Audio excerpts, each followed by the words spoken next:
Rhinoplasty को he nose job बोला जाता है और ये एक ऐसी प्लास्टिक सर्जरी है जो आपकी नाक को सुधारने का काम करती है। इसकी कॉस्ट लगभग 75,000 से लेकर 1.5 लाख रुपए तक होती है। लेकिन कुछ ऐसे भी केसेस हैं जिसमें कॉस्मेटिक सर्जरीज की वजह से एक्ट्रेस जान ही गंवा बैठे। लेकिन असलियत तो ये है कि ये सब फेक ब्यूटी है। जिस डेडलीस्ट सर्जरी की मैं बात कर रहा हूँ वो है Brazilian but lift surgery. Brazilian but lift एक कॉस्मेटिक प्रोसीजर है जिसमें बॉडी के दूसरे हिस्सों से फैट निकालकर बटक्स में इंजेक्ट किया जाता है ताकि उनका साइज और शेप बेहतर हो सके। अरे भाई, वो जवान इसलिए नहीं दिख रही है क्योंकि सिर्फ उसने अपने आप को मेंटेन कर रखा है, बल्कि पूरे चांसेस हैं कि वो जवान इसलिए दिख रही है क्योंकि उसने फेस लिफ्ट करवा रखा है। बॉलीवुड में ब्राउन फेस का इस्तेमाल करके एक ऐसा स्टीरियोटाइप प्रमोट किया जा रहा है कि डार्क स्किन्ड लोग हमेशा लोअर क्लास या लोअर कास्ट से आते हैं और अमीर या बड़े घर के लोग ही गोरे चिट्टे होते हैं।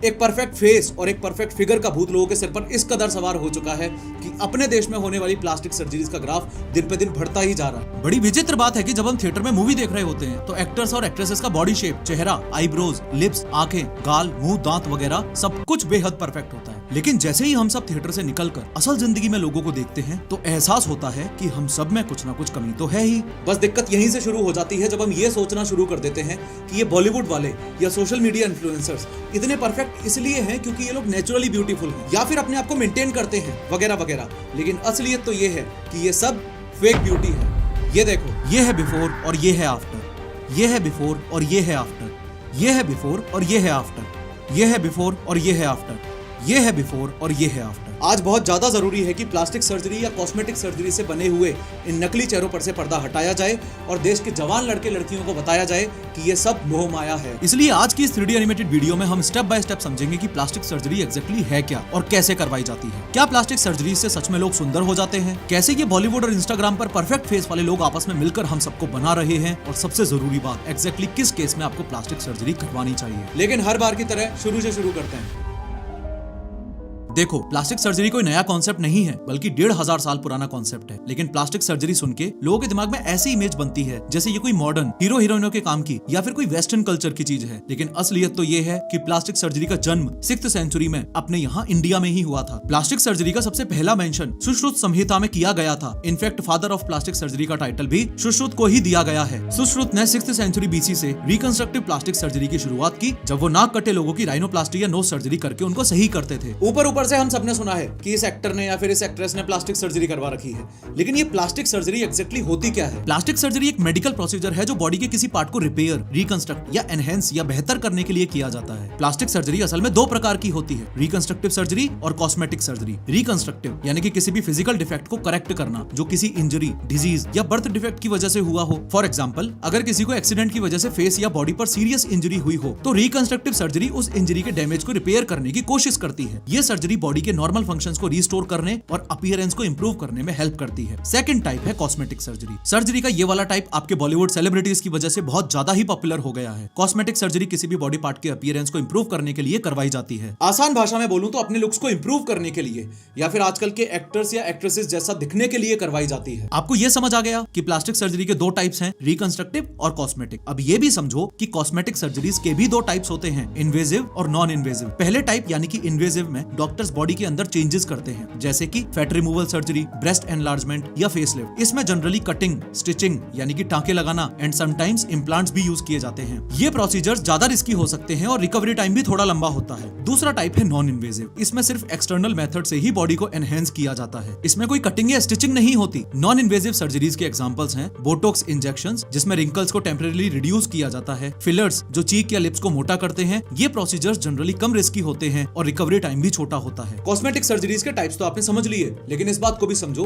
कि कॉस्मेटिक सर्जरीज के लिए लोगों का पागलपन हमेशा से ऐसा नहीं था। 90s की बॉलीवुड मूवीज या ट्रेंड्स की बात करें तो प्लास्टिक सर्जरीज इतनी पॉपुलर नहीं थी, ना ही एक्ट्रेसेस को जीरो फिगर या सुपर स्लिम दिखने का कोई इतना पागलपन था। 90s की एक्ट्रेसेस काफी डाइवर्स बॉडी टाइप और फेशियल फीचर्स की थी। लेकिन वेस्ट को कॉपी करना तो जैसे बॉलीवुड का रिवाज ही है। 1990s में फेमिनिस्ट मूवमेंट के बाद हॉलीवुड में प्लास्टिक सर्जरी का बूम था और nose surgery, breast enlargement, facelift जैसी सर्जरीज काफी पॉपुलर हुई थी। बस फिर क्या था, वेस्ट को कॉपी करने की होड़ में ही कई बॉलीवुड सेलिब्रिटीज ने भी प्लास्टिक सर्जरीज करवाना शुरू कर दिया और फिर ये एक ट्रेंड सा ही बन गया। इस वीडियो में अब मैं आपको बहुत सारे बिफोर और आफ्टर कंपैरिजंस दिखाऊंगा, लेकिन इस छोटे से डिस्क्लेमर के साथ में कि यहाँ हम किसी को टारगेट या फिर डिफेम नहीं कर रहे हैं। हम बस एक छोटा सा हेल्दी डिस्कशन कर रहे हैं। डिस्कशन क्या? डिस्कशन ये कि बॉलीवुड वालों के फेसेस और बॉडी में बहुत छोटे समय में ऐसे ऐसे अनएक्सपेक्टेड बदलाव आ जाते हैं जो नेचुरली साइंस के हिसाब से पॉसिबल है ही नहीं। और आज ये डिस्कशन इसलिए जरूरी है क्योंकि इंस्टाग्राम की फेक दुनिया की वजह से हर दूसरा नौजवान अपने थोपड़े को ओवर एनालाइज कर रहा है, कंपैरिजन के चक्कर में जबरदस्ती अपने आप में गलतियां निकाल रहा है। तो ऐसे केस में कोई तो हो अवेयरनेस फैलाने वाला,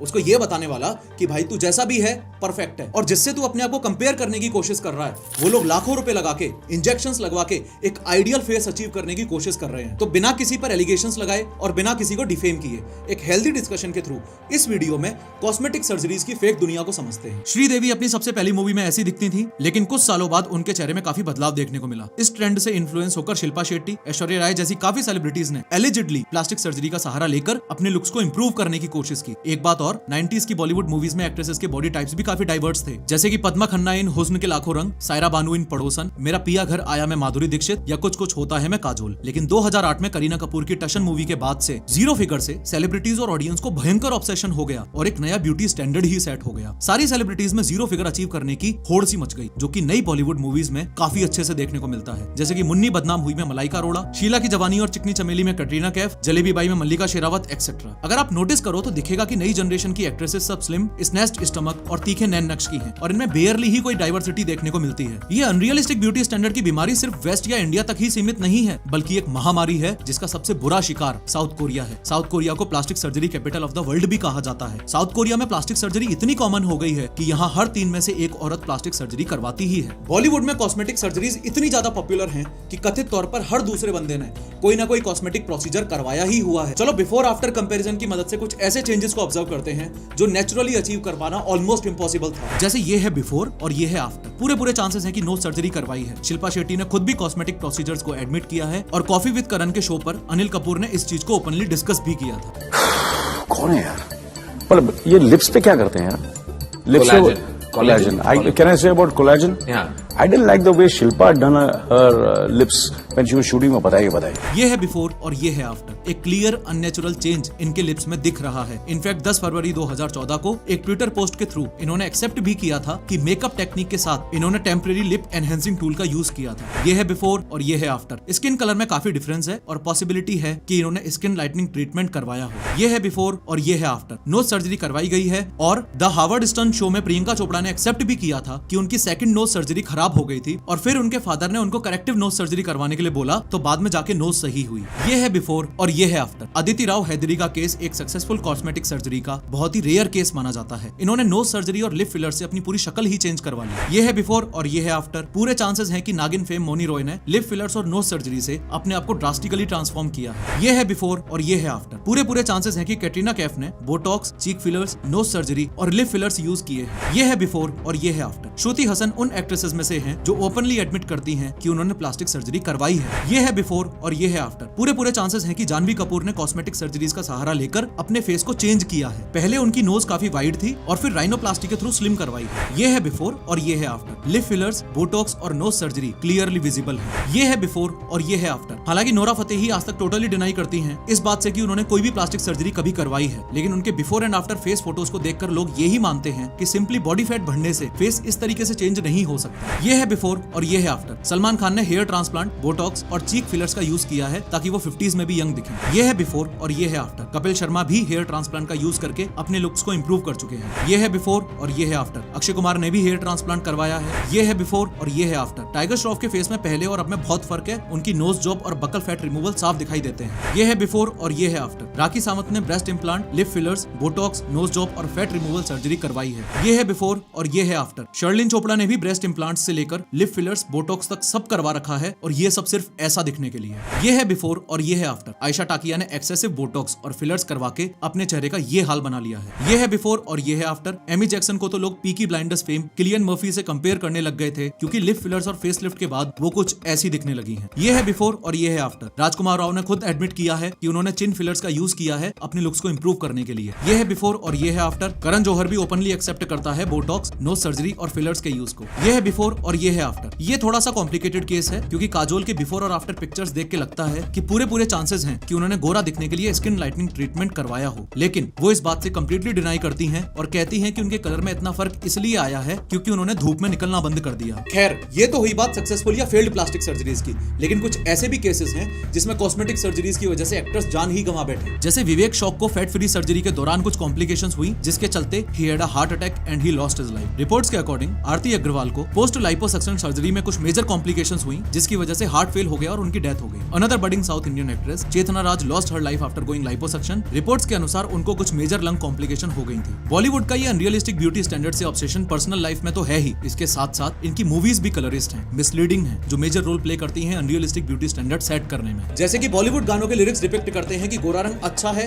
या सुपीरियर है। इन गानों को ध्यान से सुनना। गोरिया चुराना मेरा जिया, चुरा के दिल मेरा गोरिया चली, गोरी तेरी आंखें कहें, ये काली काली आंखें, ये गोरे गोरे गाल, गोरी तेरा गाँव बड़ा प्यारा, गोरी तेरे प्यार में गोरी है कलाइयां, गोरे गोरे मुखड़े पे काला काला चश्मा, चिट्टियां कलाइयां, हम काले हैं तो क्या हुआ दिल वाले हैं, व्हाइट व्हाइट फेस देखे। कुछ नोटिस किया? इन सभी गानों में सफेद रंग या फिर गोरी लड़कियों के बारे में बात की गई है और सोसाइटी को ये माइंडसेट परोसा जा रहा है कि गोरी लड़कियां ही ज्यादा वैल्यू होल्ड करती हैं। इन सभी चीजों से सोसाइटी में इनडायरेक्टली यही मैसेज जाता है कि सिर्फ गोरी या पतली लड़कियां ही अच्छी लगती हैं या ज्यादा डिजायरेबल हैं। ये फैक्ट अपने आप में यूथ पर बहुत नेगेटिव असर डाल रहा है और इनडायरेक्टली डार्क कॉम्प्लेक्शन वाले लोगों को अनरियलिस्टिक ब्यूटी स्टैंडर्ड्स अचीव करने के लिए प्रेशराइज करता है, भले ही उस चीज के लिए सर्जरी ही क्यों ना करवानी पड़ जाए। बात यही नहीं खत्म होती। जब भी कोई एक्टर गरीब या लोअर क्लास कैरेक्टर का रोल प्ले करता है तो उसको जानबूझकर डार्कर कॉम्प्लेक्शन का दिखाया जाता है। इस इशू को ब्राउन फेस इशू कहा जाता है। जैसे कि बाला में भूमि पेडनेकर एक काली लड़की का रोल प्ले करती हैं जिसकी शादी नहीं हो रही क्योंकि वो काली है। उड़ता पंजाब में आलिया भट्ट एक लेबरर का रोल प्ले कर रही हैं तो उसे कुछ ऐसा दिखाया गया है। सुपर 30 में ऋतिक रोशन जो कि एक गरीब टीचर का रोल प्ले कर रहे हैं, उन्हें कुछ ऐसा दिखाया गया है। गली बॉय में रणवीर सिंह जो कि एक लोअर मिडिल क्लास इंडियन का रोल प्ले कर रहा है, उसे ऐसा दिखाया गया है। अग्निपथ में ऋतिक रोशन जो विजय का रोल प्ले कर रहे हैं, जो एक चौल में रहने वाला लड़का है, उसे ऐसा दिखाया गया है। 12th फिल्म में विक्रांत के कैरेक्टर को भी ब्राउन फेस कर दिया गया था, ये दिखाने के लिए कि वो गरीब घर से है। इसके अलावा डायरेक्टर किसी भी बुरे या विलेन वाले कैरेक्टर को दिखाने के लिए एक्टर्स को ब्राउन फेस या ब्लैक फेस कर देगा, जिससे फिर से ये पोर्ट्रे होता है कि गोरा अच्छा है और काला बुरा। बॉलीवुड में ब्राउन फेस का इस्तेमाल करके एक ऐसा स्टीरियोटाइप प्रमोट किया जा रहा है कि डार्क स्किन्ड लोग हमेशा लोअर क्लास या लोअर कास्ट से आते हैं और अमीर या बड़े घर के लोग ही गोरे चिट्टे होते हैं। ये काफी बड़ी समस्या है। ये कहना बिल्कुल गलत नहीं होगा कि राइनोप्लास्टी एक ऐसी प्लास्टिक सर्जरी है जिसको लोग सबसे ज्यादा करवाते हैं। राइनोप्लास्टी को ही नोज जॉब बोला जाता है और ये एक ऐसी प्लास्टिक सर्जरी है जो आपकी नाक को सुधारने का काम करती है। राइनोप्लास्टी प्लास्टिक सर्जरी का उपयोग नाक को छोटा या बड़ा करने, नोस्ट्रिल्स को सिमेट्रिकल बनाने, नाक को सीधा करने, नाक को तीखा बनाने, एंगल बदलने, डिविएटेड सेप्टम की वजह से हो रही ब्रीथिंग प्रॉब्लम्स को ठीक करने और किसी जन्म से हुई डिफॉर्मिटी को सही करने के लिए किया जाता है। इसकी कॉस्ट लगभग 75,000 से लेकर 1.5 लाख रुपए तक होती है। नाक का स्ट्रक्चर असल में nasal bone, nasal septum, lower lateral cartilage, upper lateral cartilage और कॉल्यूमेला से बना होता है। राइनोप्लास्टी में डॉक्टर एक इंसिजन या कट कॉल्यूमेला पर लगाते हैं और एक एक कट राइट और लेफ्ट लोअर कार्टिलेज पर लगाते हैं। इन कट्स के जरिए नाक की स्किन को हल्का सा ऊपर उठाया जाता है ताकि नेजल बोन्स और कार्टिलेज दिखाई दे सकें। फिर एक माइक्रो मोटर की मदद से नेजल बोन को डिजायर्ड लेंथ का किया जाता है और अपर कार्टिलेज को सेप्टम से अलग किया जाता है। इसके बाद इन कार्टिलेजेस को इन्वर्ट टर्न करके एक्सेस कार्टिलेज को हटा दिया जाता है। फिर अपर कार्टिलेजेस को स्टिचेस से बंद किया जाता है और बोन स्ट्रक्चर को पास लाया जाता है। अंत में लोअर लेटरल कार्टिलेज को रिड्यूस किया जाता है और रिमूव्ड कार्टिलेज को ग्राफ्ट यानी हेल्दी टिश्यू की तरह इस्तेमाल किया जाता है। सारे कट्स को स्टिचेस की मदद से बंद कर दिया जाता है और सर्जरी पूरी हो जाती है। सर्जरी के बाद पेशेंट की नोज पर एक स्प्लिंट लगाई जाती है जो नाक के शेप को बनाए रखती है जब तक वो हील हो रही होती है। इस ऑपरेशन में लगभग 2 से 5 घंटे तक का समय लग सकता है। इसका रिकवरी टाइम 3 से 4 हफ्तों तक होता है और फाइनल रिजल्ट आने में 1 साल तक का समय लग जाता है। इस प्रोसीजर के कुछ रिस्क भी होते हैं जैसे कि स्किन सेंसेशन में बदलाव, सांस लेने में दिक्कत, इन्फेक्शन, रिविजन सर्जरी की संभावना, स्किन डिस्कलरेशन और सूजन। ये राइनोप्लास्टी सर्जरी का एक टाइप है और ऐसी 4-5 अलग-अलग प्रकार की होती हैं जो इस बात पर डिपेंड करती हैं कि आपको रिजल्ट्स क्या चाहिए। एक और बहुत फेमस प्लास्टिक सर्जरी जो है वो है breast augmentation. Breast augmentation surgery को ही ब्रेस्ट एनलार्जमेंट सर्जरी भी कहा जाता है, जिसमें ब्रेस्ट को नीड के हिसाब से छोटा या बड़ा किया जाता है। इसमें ब्रेस्ट के टिश्यू या चेस्ट मसल के नीचे इम्प्लांट्स लगाए जाते हैं। इसकी कॉस्ट आमतौर पर 1.25 लाख से 2 लाख रुपए के बीच होती है। इम्प्लांट एक छोटी सी सैक होती है जो या तो स्टेराइल सॉल्ट वाटर या सिलिकॉन से भरी होती है। इसी सैक को ब्रेस्ट एनलार्जमेंट के लिए ब्रेस्ट के लोअर एरिया में फिट किया जाता है। सबसे कॉमन तरीका है ब्रेस्ट के नीचे कट लगाना। डॉक्टर पेशेंट के ब्रेस्ट के नीचे फोल्ड में एक छोटा सा कट करता है और वहां से इम्प्लांट यानी उस सिलिकॉन सैक को डालता है। इस सर्जरी में आमतौर पर 1 से 2 घंटे लगते हैं, लेकिन रिकवरी में 4 से 6 हफ्तों तक का समय लग सकता है। ब्रेस्ट एनलार्जमेंट सर्जरी के इसकी बात करें तो इसमें शामिल है ब्रेस्ट सेंसेशन में बदलाव, फ्लूइड एक्यूमुलेशन, इम्प्लांट के आसपास टाइट स्क्वायर टिश्यू का बनना, हीमाटोमा यानी कि एक तरह की ब्लड क्लॉटिंग, इम्प्लांट लीकेज या रप्चर, इन्फेक्शन, लगातार दर्द और रिवीजन सर्जरी की संभावना भी रहती है। मोस्ट पॉपुलर सर्जरीज में से तीसरे नंबर पर है लाइपोसक्शन। लाइपोसक्शन एक ऐसी कॉस्मेटिक सर्जरी है जिसमें शरीर के कुछ स्पेसिफिक हिस्सों से एक्स्ट्रा फैट को रिमूव किया जाता है। शरीर में जहाँ फैट ज्यादा स्टबर्न होता है और लाइट एक्सरसाइज या डाइट से नहीं निकलता, वहाँ से फैट निकालने के लिए लाइपोसक्शन का सहारा लिया जाता है। इसकी कॉस्ट करीब 50,000 से 2 लाख रुपए तक होती है। लाइपोसक्शन में जो फैट निकाला जाता है उसे सबक्यूटेनियस फैट कहा जाता है। ये फैट आपकी स्किन के नीचे और मसल के ऊपर होता है। सबक्यूटेनियस फैट वो सॉफ्ट फैट होता है जो हमारे शरीर के कुछ खास हिस्सों जैसे बेली, थाइज, हिप्स, आर्म्स और चिन पर जमा होता है। इस सर्जरी में 30 मिनट से 2 घंटे तक का समय लग सकता है। ये उस बॉडी पार्ट पर डिपेंड करता है जहां सर्जरी की जा रही है। रिकवरी पीरियड भी बॉडी पार्ट के हिसाब से कुछ हफ्तों से 3 महीने तक हो सकता है। मोस्ट पॉपुलर सर्जरीज में से चौथे नंबर पर है फेसलिफ्ट प्रोसीजर। फेसलिफ्ट एक कॉस्मेटिक प्रोसीजर है जिसमें चेहरे की लूज स्किन को टाइट करके रिंकल्स और एजिंग के साइंस को कम किया जाता है। इस प्रोसीजर से चेहरा यूथफुल और फ्रेश दिखता है। फेसलिफ्ट प्रोसीजर 3 तरह के होते हैं, traditional facelift, limited incision facelift या नेक लिफ्ट। हर प्रोसीजर थोड़ा अलग होता है। ये इस पर डिपेंड करता है कि आप कितना चेंज चाहते हो। इसकी कॉस्ट करीब 75,000 से 1.5 लाख रुपए तक होती है। आपने वो वीडियोस देखी होंगी जहां बॉलीवुड मीडिया हाउस किसी एज्ड एक्ट्रेस की वीडियोस डालते हैं और फिर कैप्शन में लिखते हैं can you believe she is 55 या फिर can you believe she is 60 वगैरह वगैरह। अरे भाई, वो जवान इसलिए नहीं दिख रही है क्योंकि सिर्फ उसने अपने आप को मेंटेन कर रखा है,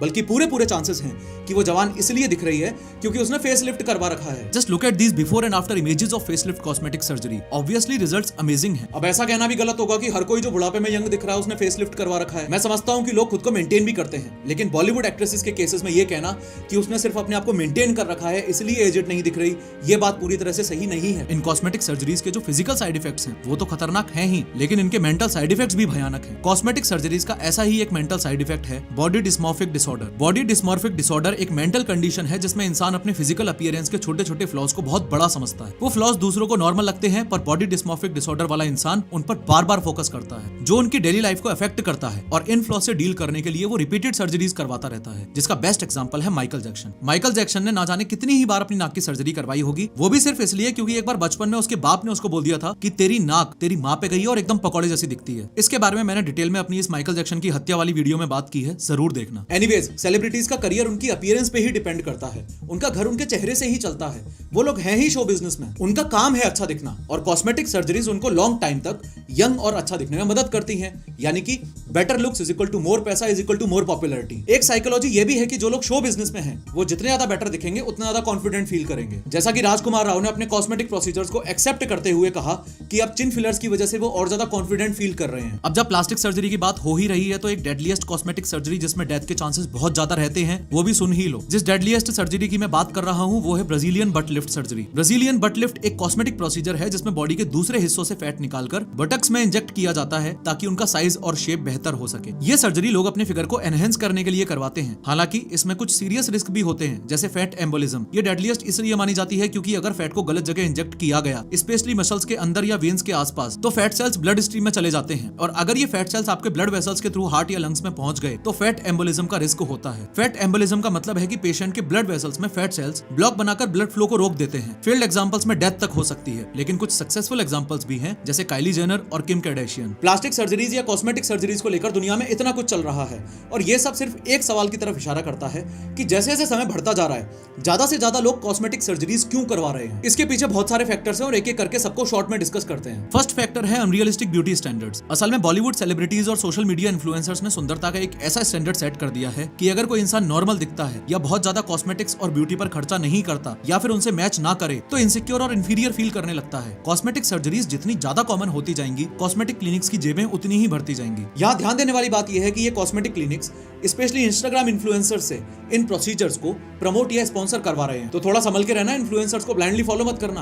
कुछ पैसों के लिए कॉस्मेटिक प्रोसीजर्स को इंस्टाग्राम पर ओपनली प्रमोट किया जा रहा है। सेकंड फैक्टर है इंक्रीज्ड स्क्रीन टाइम। एक जमाना था जब लोग अपने आप को सिर्फ शीशे में ही देखा करते थे, लेकिन आज जमाना ये है कि हम सब अपने आप को कैप्चर करके बार बार सोशल मीडिया पर अपलोड करते हैं, फिर उसको अननेसेसरीली एनालाइज करके उसमें 10 गलतियां निकालते हैं। This is also forcing people to think कि उन्हें हर टाइम ही सुंदर दिखना जरूरी है। उनमें हजारों गलतियां हैं जो कि शायद किसी कॉस्मेटिक प्रोसीजर से सही हो जाए। शायद ये सब इस वजह से भी है क्योंकि attractive people are treated better. Third factor है मोर एक्सेप्टेंस। पहले प्लास्टिक सर्जरी जैसी चीजों को टैबू माना जाता था। ये सब इतना नॉर्मल और सोसाइटी का पार्ट नहीं था, लेकिन जैसे जैसे ये कॉमन होता जा रहा है वैसे वैसे लोगों में इसकी पॉपुलैरिटी बढ़ती जा रही है और लोगों के लिए डिसीजन लेना आसान होता जा रहा है कि उन्हें कॉस्मेटिक सर्जरी करवानी है कि नहीं। फोर्थ फैक्टर है टेक्नोलॉजिकल एडवांसमेंट। जैसे जैसे समय के साथ टेक्नोलॉजी एडवांस होती जा रही है वैसे वैसे प्लास्टिक सर्जरी के साइड इफेक्ट्स भी कम होते जा रहे हैं। प्लास्टिक सर्जरीज अफोर्डेबल भी होती जा रही हैं और लोगों को इस बात की गारंटी भी मिलती जा रही है कि जो सोच के वो प्लास्टिक सर्जरी करवा रहे हैं उनको वैसा रिजल्ट मिल ही जाएगा। Also we should be thankful to all the celebrities जो यूथ को गुमराह करने की बजाय पब्लिकली आके कम से कम बता तो रहे हैं कि they have gone through some cosmetic procedure और surgery. For example Shilpa Shetty, Shruti Hassan, Rimi Sen, Karan Johar, Rajkummar Rao, Priyanka Chopra, Rakhi Sawant, Anushka Sharma जैसे एक्टर्स और एक्ट्रेसेस ने टाइम टू टाइम एक्सेप्ट किया है कि उन्होंने प्लास्टिक सर्जरी या प्रोसीजर करवाया हुआ है। सर्जरी करवाना एक पर्सनल चॉइस है, लेकिन उसके बारे में झूठ बोलना और लोगों को गुमराह करना मॉरली और एथिकली गलत है, स्पेशली जब आपसे इतने लोग इन्फ्लुएंस होते हैं या आपको आइडल मानते हैं। वो लाइन तो आपने सुनी ही होगी कि with great power comes great responsibility. इसलिए ये सेलिब्रिटीज की मॉरल रिस्पॉन्सिबिलिटी बनती है कि वो अपने ब्यूटी के पीछे की असली वजह जवान लड़के लड़कियों को बताएं ताकि उनमें गलत मैसेज ना जाए। मेरा मानना यह है कि प्लास्टिक सर्जरी करवाने में कोई दिक्कत नहीं है।